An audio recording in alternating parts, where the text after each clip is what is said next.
Welcome back to Tipping Point. I'm your host, Kara McKinney. What are these sacred symbols of the new regime in power? Well, to answer that simple question, just look at what symbols you can destroy with impunity and which will land you in a gulag for even looking at funny. So as the smoldering ruins of the Charlottesville General Robert E. Lee statue looks on from the furnace, where the founding fathers seem like they'll quite likely be joining him one day, some poor Florida kid made the mistake of thinking that meant that any public symbol you don't like is now fair game. No, like I said, learn the difference. 19-year-old Dylan Brewer, driving his big fancy lifted pickup truck with LED lights, meaning it's a lot easier to identify and track him down, is accused of doing burnouts on the rainbow pride flag painted intersection in Delray Beach, Florida. After a manhunt for this poor kid, he ended up turning himself in the other day, and he's now facing charges of felony criminal mischief, damage to property over $1,000, and misdemeanor reckless driving. He was released on a $5,200 bail, and now the Palm Beach County Human Rights Council wants him slapped with hate crime charges as well.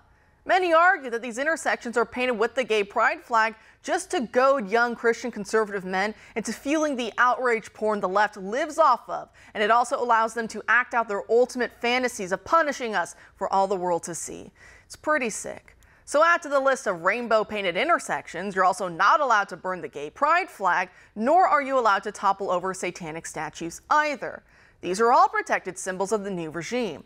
Whereas vandalizing, firebombing, and otherwise destroying Christian churches, statues of religious saints or historic Americans, pro-life crisis pregnancy centers, or burning the American flag with an actual pig head dressed with a cop hat on top of it, as Antifa and BLM did in 2020, well, that's all to be encouraged and even celebrated as aspects of free speech.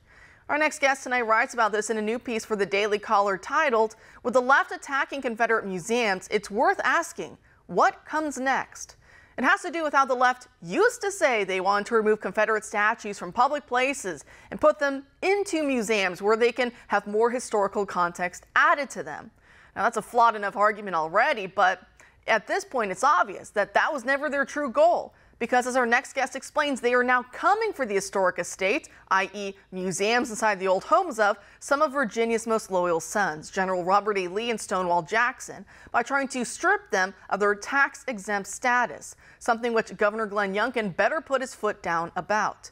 Joining us now to discuss is the author of this piece, Gage Clipper, an analysis writer for the Daily Caller. Gage, thanks for being here tonight. Hi, Kara. Thanks for having me. Great. So some background to your article. What's going on in Virginia? So over the last few weeks, we've seen both houses in the Virginia Congress pass this bill that is about to pull tax-exempt status from the United Daughters of the Confederacy. And look, it sounds like a little bit of a scary name. And granted, I'm a Yankee, and it's easy to say, why should we care about this? But this is an organization that's been around for decades, and over 100 years. And they preserve these statues that the left pulls down. So at first, the left says, let's pull them down, let's put them in museums. And now they're going after the very organization that is actually curating them away from the public eye and preserving the history. No, you're exactly right. Like you said, the Daughters of the Confederacy, they go way, way back, doing a lot of good work. And, guess what? I think we're all allowed to commemorate our ancestors, to keep what they did and to understand it. The good, the bad, the ugly doesn't matter. My paternal family, they were Confederates. I've talked about that before. The history is a lot more complicated about the Civil War, and yet today, in this day and age, what we're seeing is the Civil War being almost relitigated and refought by people who didn't live in it. They didn't directly lose anybody to this war. They didn't suffer in it in any way, and yet they want to act like they were the ones personally affected by this war. I always point out, for example, Lincoln, it was his in-laws. It was Mary Todd Lincoln. She had brothers who fought for the Confederacy, some of whom died.